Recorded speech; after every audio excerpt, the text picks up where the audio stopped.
जनता से जुड़े रहते हैं, जनता के लिए जीते रहते हैं। और सच्चाई ये है कि हम कभी गर्व नहीं करते कि हमारा दल जीता। हम हमेशा इस बात का गर्व करते हैं कि देश के लोगों ने हमें जिताया। साथियों, अंग्रेजी में एक कहावत होती है, टिप ऑफ द आइसबर्ग। हमारी पार्टी में भी एक टिप ऑफ द आइसबर्ग है। ये अखबारों में, टीवी पर दिखता है, लेकिन इनकी संख्या बहुत ज्यादा नहीं है। लेकिन एक बहुत बड़ी संख्या जो नजर नहीं आती है, भाजपा के उन कार्यकर्ताओं की है जो आमतौर पर दिखाई नहीं देती हैं, लेकिन वो जमीन पर रह करके काम करती हैं। ये भाजपा को ताकत देते हैं, जनता के बीच काम करते हुए संगठन की शक्ति को और बढ़ाते हैं। अपने जीवन से, अपने आचरण से, अपने प्रयासों से वो जनता का दिल जीतने का काम अविरत करते रहते हैं। इन्हीं के प्रयासों से आज भाजपा दुनिया की सबसे बड़ी पार्टी है। आज आम जनमानस ने ये महसूस करता है कि भाजपा सरकार का मतलब है राष्ट्र निर्माण के लिए सही नीति, साफ नियत और सटीक निर्णय। भाजपा आने का मतलब है राष्ट्र प्रथम, नेशन फर्स्ट। भाजपा आने का मतलब है देश हित से समझौता नहीं, देश की सुरक्षा सर्वोपरि। भाजपा आने का मतलब है वंशवाद, परिवारवाद की राजनीति से मुक्ति। भाजपा आने का मतलब है योग्यता को अवसर। भाजपा आने का मतलब है पारदर्शिता, गुड गवर्नेंस। भाजपा यानी सबका साथ, सबका विकास, सबका विश्वास। आज भाजपा भारत की विविधता की, अनेकता में एकता की प्रतीक बन गई है। हम हर क्षेत्र, हर भाषा, हर संप्रदाय और हर देशवासी को जोड़कर आगे बढ़ रहे हैं। आज भाजपा से गरीब भी जुड़ा है, मध्यम वर्ग भी हमारे साथ है। हम शहर में भी हैं और गांव में भी। बीजेपी आज नेशनल इंटरेस्ट की भी पार्टी है और क्षेत्रीय आकांक्षाओं की भी पार्टी है। साथियों, हमारे जो संस्कार है, हम राजनीतिक छुआछूत में विश्वास नहीं करते हैं। इसलिए हम सरदार पटेल को समर्पित स्टैच्यू ऑफ यूनिटी बनाकर गर्व महसूस करते हैं। इसलिए हम बाबा साहब आम्बेडकर के लिए पंचतीर्थ का निर्माण कर गर्व करते हैं।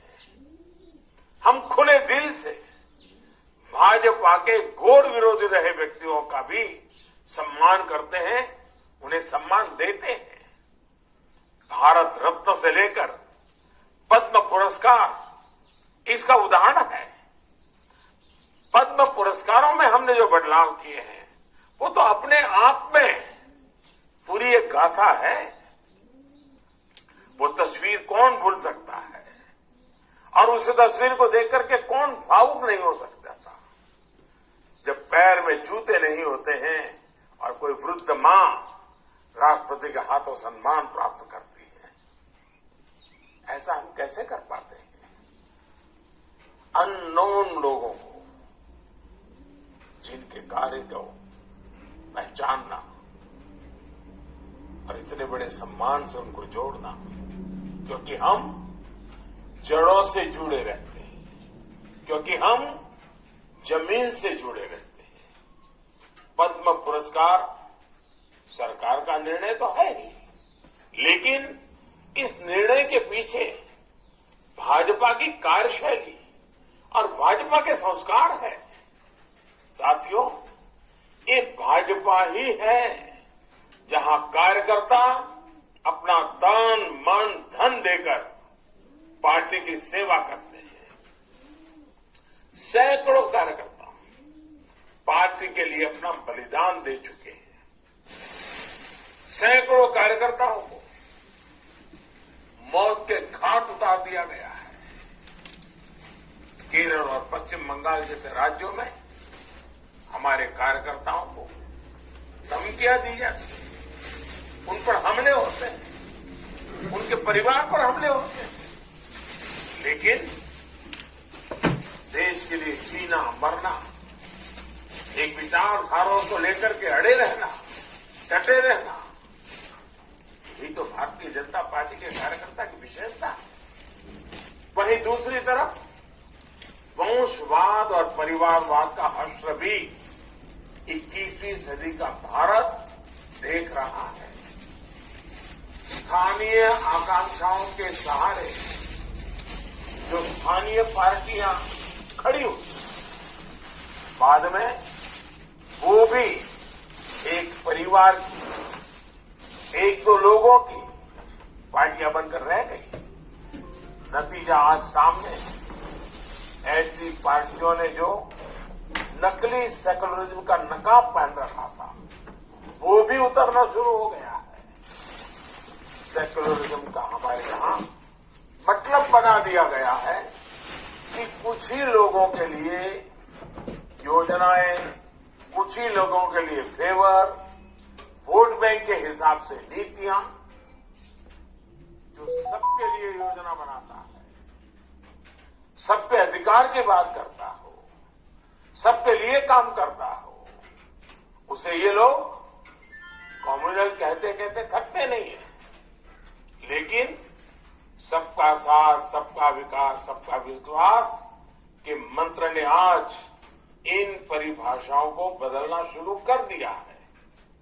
साथियों, आज इस अवसर पर मैं बीजेपी के प्रत्येक कार्यकर्ता का ध्यान एक बहुत ही गंभीर चुनौती की तरफ भी ले जाना चाहता हूं। आपने देखा होगा, एक ऐसे प्रकार का सिलसिला शुरू हुआ, एक नई प्रकार की व्यूहरचना सार्वजनिक जीवन में आई। तो क्या है?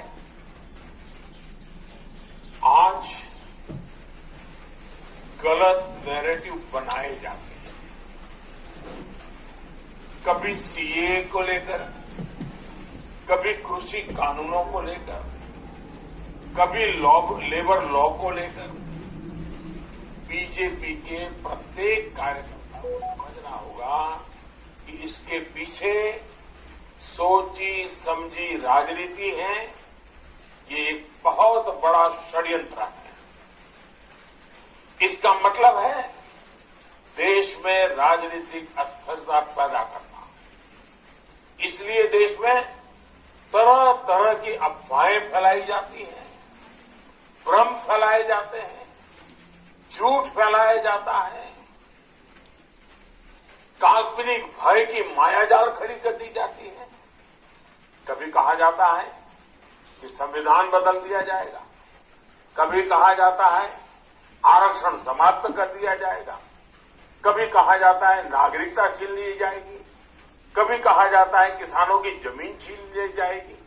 ये सब कोरे झूठ होते हैं, लेकिन कुछ लोगों और संगठनों द्वारा इन्हें तेजी से फैलाया जाता है। हमें इस विषय में बहुत अधिक चौकन्ना रहने की जरूरत है। हमें बहुत जानकारी के साथ देशवासियों के बीच जाते रहना होगा, उन्हें जागरूक करते रहना होगा। ये काम कुछ लोग जो ये अफवाहें फैलाने का काम करते हैं, नैरेटिव बदलने का काम करते हैं, काल्पनिक भय खड़ा करते हैं, ये जो कुछ लोग हैं, ज्यादातर तो वो हैं जो अपनी पराजय को स्वीकार न कर पाने की वजह से करते रहते हैं। कुछ लोग अपने राजनीतिक स्वार्थ की वजह से करते हैं, कुछ लोगों की भाजपा से जन्मजात दुश्मनी है इसलिए करते हैं, लेकिन ये लोग ऐसे कार्य कर रहे हैं जो देश को बहुत लंबे समय तक नुकसान पहुंचाएगा। इसलिए बीजेपी के हर कार्यकर्ता को सतर्क रहना है। इन लोगों की सच्चाई से देश की जनता को सावधान करते रहना होगा। साथियों, हमारे शास्त्रों में कहा गया है, भवन्ति नम्रा तरव फल उद्यमय, अर्थात जब फल आते हैं तो वृक्ष झुक जाते हैं। यही मंत्र हमारे संगठन और पार्टी का है। हमें सत्ता सफलता के साथ और नम्र होते रहना है, और नम्र होना है, और सरल होना है। हमारे लिए सफलता का अर्थ है नए संकल्पों की शुरुआत। हम कैसे देश के लिए कुछ नया कर सकते हैं, कैसे देश के प्रयासों का हिस्सा बन सकते हैं, इस दिशा में लगातार सोचना है। साथियों, आज जब देश आजादी के 75 साल पूरे करने जा रहा है तो हमारी ये जिम्मेदारी और भी बड़ी हो जाती है। हमें अमृत महोत्सव को भी देश के प्रत्येक नागरिक तक लेकर जाना है, हर नागरिक को जोड़ना है। आजादी का अमृत महोत्सव अगले 25 वर्षों के लिए देश के लक्ष्य तय करने का अवसर भी है। देश के लक्ष्यों को पूरा करने में बहुत बड़ी भूमिका भाजपा, उसके कोटि कोटि कार्यकर्ता, उन्होंने विशेष रूप से निभानी ही चाहिए। इसलिए हमें भी अपने अगले 25 वर्षों के लिए लक्ष्य निर्धारित करने, व्यक्तिगत भी और पार्टी की इकाई के लिए भी। हमारी पार्टी के भविष्य को, इन लक्ष्यों को पूरा करने की बड़ी जिम्मेदारी हमारे युवा कार्यकर्ताओं पर है।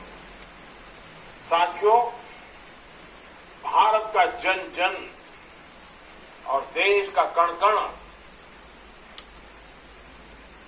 हमारे लिए पवित्र है। उनकी सेवा हमारे लिए राष्ट्र सेवा है। सत्ता हमारे लिए इस पवित्र राष्ट्र सेवा का एक माध्यम है। पद हमारे लिए परिश्रम की पराकाष्ठा करने का दायित्व है और हमारे लिए भाजपा कार्यकर्ता होना सिर्फ 2 शब्द नहीं है, ये हमारा जीवन मंत्र है। साथियों, अपनी बात समाप्त करने से पहले एक और बात आप सभी को पता है कि कल शाम को, यानी कि 7 अप्रैल को शाम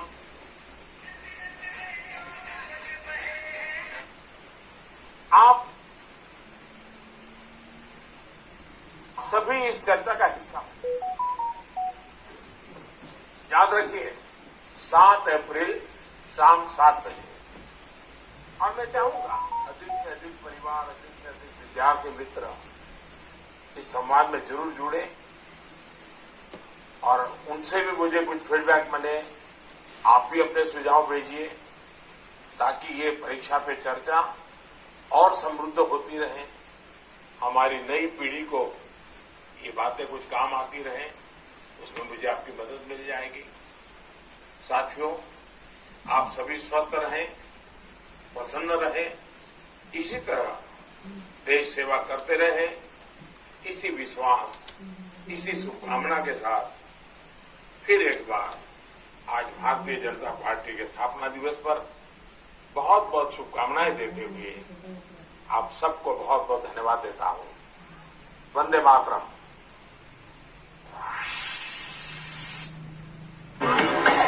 जनता से जुड़े रहते हैं, जनता के लिए जीते रहते हैं। और सच्चाई ये है कि हम कभी गर्व नहीं करते कि हमारा दल जीता। हम हमेशा इस बात का गर्व करते हैं कि देश के लोगों ने हमें जिताया। साथियों, अंग्रेजी में एक कहावत होती है, टिप ऑफ द आइसबर्ग। हमारी पार्टी में भी एक टिप ऑफ द आइसबर्ग है। ये अखबारों में, टीवी पर दिखता है, लेकिन इनकी संख्या बहुत ज्यादा नहीं है। लेकिन एक बहुत बड़ी संख्या जो नजर नहीं आती है, भाजपा के उन कार्यकर्ताओं की है जो आमतौर पर दिखाई नहीं देती हैं, लेकिन वो जमीन पर रह करके काम करती हैं। ये भाजपा को ताकत देते हैं, जनता के बीच काम करते हुए संगठन की शक्ति को और बढ़ाते हैं। अपने जीवन से, अपने आचरण से, अपने प्रयासों से वो जनता का दिल जीतने का काम अविरत करते रहते हैं। इन्हीं के प्रयासों से आज भाजपा दुनिया की सबसे बड़ी पार्टी है। आज आम जनमानस ने ये महसूस करता है कि भाजपा सरकार का मतलब है राष्ट्र निर्माण के लिए सही नीति, साफ नियत और सटीक निर्णय।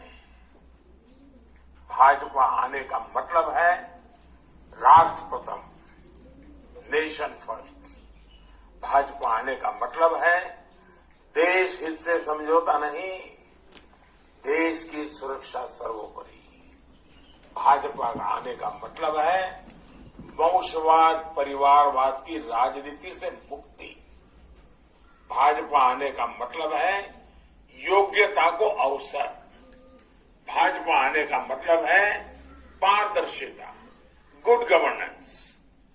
भाजपा यानी सबका साथ, सबका विकास, सबका विश्वास। आज भाजपा भारत की विविधता की, अनेकता में एकता की प्रतीक बन गई है। हम हर क्षेत्र, हर भाषा, हर संप्रदाय और हर देशवासी को जोड़कर आगे बढ़ रहे हैं। आज भाजपा से गरीब भी जुड़ा है, मध्यम वर्ग भी हमारे साथ है। हम शहर में भी हैं और गांव में भी। बीजेपी आज नेशनल इंटरेस्ट की भी पार्टी है और क्षेत्रीय आकांक्षाओं की भी पार्टी है। साथियों, हमारे जो संस्कार है, हम राजनीतिक छुआछूत में विश्वास नहीं करते हैं। इसलिए हम सरदार पटेल को समर्पित स्टैच्यू ऑफ यूनिटी बनाकर गर्व महसूस करते हैं। इसलिए हम बाबा साहब आम्बेडकर के लिए पंचतीर्थ का निर्माण कर गर्व करते हैं। हम खुले दिल से भाजपा के घोर विरोधी रहे व्यक्तियों का भी सम्मान करते हैं, उन्हें सम्मान देते हैं। भारत रत्न से लेकर पद्म पुरस्कार इसका उदाहरण है। पद्म पुरस्कारों में हमने जो बदलाव किए हैं वो तो अपने आप में पूरी एक गाथा है। वो तस्वीर कौन भूल सकता है, और उस तस्वीर को देख करके कौन भावुक नहीं हो सकता था। जब पैर में जूते नहीं होते हैं और कोई वृद्ध मां राष्ट्रपति के हाथों सम्मान प्राप्त करती है, ऐसा हम कैसे कर पाते हैं। अननोन लोगों को, जिनके कार्य को पहचानना और इतने बड़े सम्मान से उनको जोड़ना, क्योंकि हम जड़ों से जुड़े रहते हैं, क्योंकि हम जमीन से जुड़े रहते हैं। पद्म पुरस्कार सरकार का निर्णय तो है ही, लेकिन इस निर्णय के पीछे भाजपा की कार्यशैली और भाजपा के संस्कार है। साथियों, ये भाजपा ही है जहां कार्यकर्ता अपना तन मन धन देकर पार्टी की सेवा करते हैं। सैकड़ों कार्यकर्ता पार्टी के लिए अपना बलिदान दे चुके हैं। सैकड़ों कार्यकर्ताओं को मौत के घाट उतार दिया गया है। केरल और पश्चिम बंगाल जैसे राज्यों में हमारे कार्यकर्ताओं को धमकियां दी जाती हैं, उन पर हमले होते हैं, उनके परिवार पर हमले होते हैं। लेकिन देश के लिए जीना मरना, एक विचारधाराओं को लेकर के अड़े रहना, डटे रहना, यही तो भारतीय जनता पार्टी के कार्यकर्ता की विशेषता है। वहीं दूसरी तरफ वंशवाद और परिवारवाद का हश्र भी 21वीं सदी का भारत देख रहा है। स्थानीय आकांक्षाओं के सहारे जो स्थानीय पार्टियां खड़ी हुई, बाद में वो भी एक परिवार की, एक दो लोगों की पार्टियां बनकर रह गई। नतीजा आज सामने है। ऐसी पार्टियों ने जो नकली सेकुलरिज्म का नकाब पहन रखा था, वो भी उतरना शुरू हो गया है। सेकुलरिज्म का हमारे यहां मतलब बना दिया गया है कि कुछ ही लोगों के लिए योजनाएं, कुछ ही लोगों के लिए फेवर, वोट बैंक के हिसाब से नीतियां, जो सबके लिए योजना बनाता है, सबके अधिकार की बात करता हो, सबके लिए काम करता हो, उसे ये लोग कम्युनल कहते कहते थकते नहीं है। लेकिन सबका साथ, सबका विकास, सबका विश्वास के मंत्र ने आज इन परिभाषाओं को बदलना शुरू कर दिया है। साथियों, आज इस अवसर पर मैं बीजेपी के प्रत्येक कार्यकर्ता का ध्यान एक बहुत ही गंभीर चुनौती की तरफ भी ले जाना चाहता हूं। आपने देखा होगा, एक ऐसे प्रकार का सिलसिला शुरू हुआ, एक नई प्रकार की व्यूहरचना सार्वजनिक जीवन में आई। तो क्या है? आज गलत नैरेटिव बनाए जाते हैं। कभी सीए को लेकर, कभी कृषि कानूनों को लेकर, कभी लेबर लॉ को लेकर बीजेपी के प्रत्येक कार्यकर्ता को समझना होगा कि इसके पीछे सोची समझी राजनीति है। ये एक बहुत बड़ा षड्यंत्र है। इसका मतलब है देश में राजनीतिक अस्थिरता पैदा करना। इसलिए देश में तरह तरह की अफवाहें फैलाई जाती हैं, भ्रम फैलाए जाते हैं, झूठ फैलाया जाता है, काल्पनिक भय की मायाजाल खड़ी कर दी जाती है। कभी कहा जाता है कि संविधान बदल दिया जाएगा, कभी कहा जाता है आरक्षण समाप्त कर दिया जाएगा, कभी कहा जाता है नागरिकता छीन ली जाएगी, कभी कहा जाता है किसानों की जमीन छीन ली जाएगी। ये सब कोरे झूठ होते हैं, लेकिन कुछ लोगों और संगठनों द्वारा इन्हें तेजी से फैलाया जाता है। हमें इस विषय में बहुत अधिक चौकन्ना रहने की जरूरत है। हमें बहुत जानकारी के साथ देशवासियों के बीच जाते रहना होगा, उन्हें जागरूक करते रहना होगा। ये काम कुछ लोग जो ये अफवाहें फैलाने का काम करते हैं, नैरेटिव बदलने का काम करते हैं, काल्पनिक भय खड़ा करते हैं, ये जो कुछ लोग हैं, ज्यादातर तो वो हैं जो अपनी पराजय को स्वीकार न कर पाने की वजह से करते रहते हैं। कुछ लोग अपने राजनीतिक स्वार्थ की वजह से करते हैं। कुछ लोगों की भाजपा से जन्मजात दुश्मनी है, इसलिए करते हैं। लेकिन ये लोग ऐसे कार्य कर रहे हैं जो देश को बहुत लंबे समय तक नुकसान पहुंचाएगा।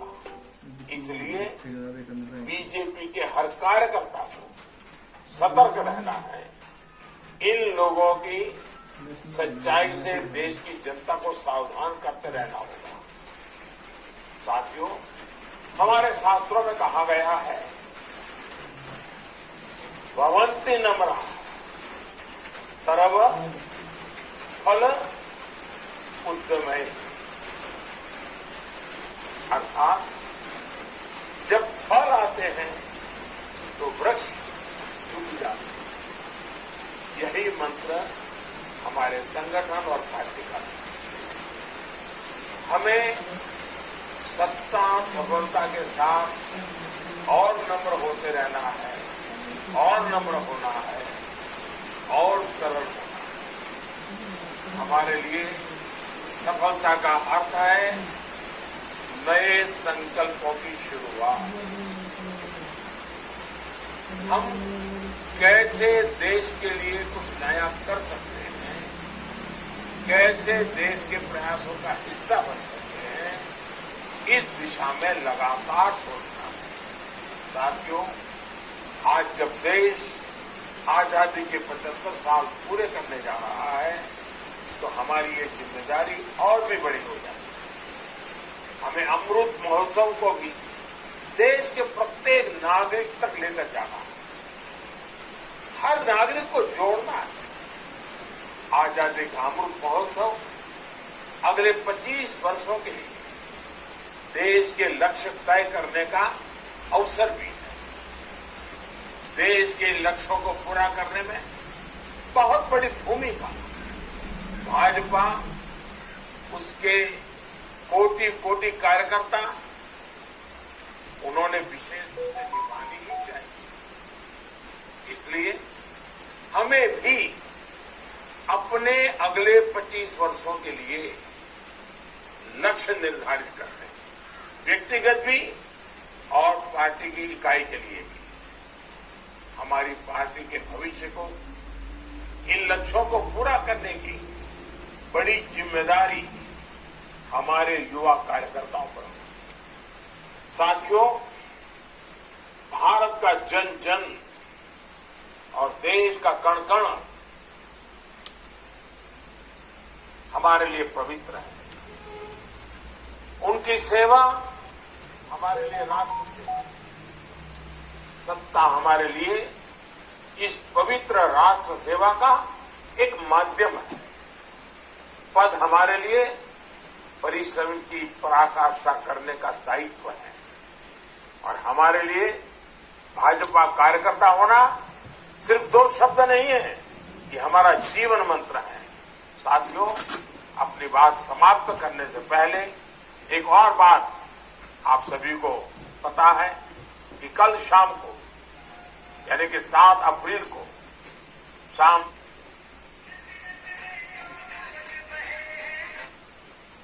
आप सभी इस चर्चा का हिस्सा हैं। याद रखिए, 7 अप्रैल शाम 7 बजे। और मैं चाहूंगा अधिक से अधिक परिवार, अधिक से अधिक विद्यार्थी मित्र इस संवाद में जरूर जुड़े और उनसे भी मुझे कुछ फीडबैक मिले। आप भी अपने सुझाव भेजिए ताकि ये परीक्षा पे चर्चा और समृद्ध होती रहे, हमारी नई पीढ़ी को ये बातें कुछ काम आती रहें, उसमें मुझे आपकी मदद मिल जाएगी। साथियों, आप सभी स्वस्थ रहें, प्रसन्न रहें, इसी तरह देश सेवा करते रहें।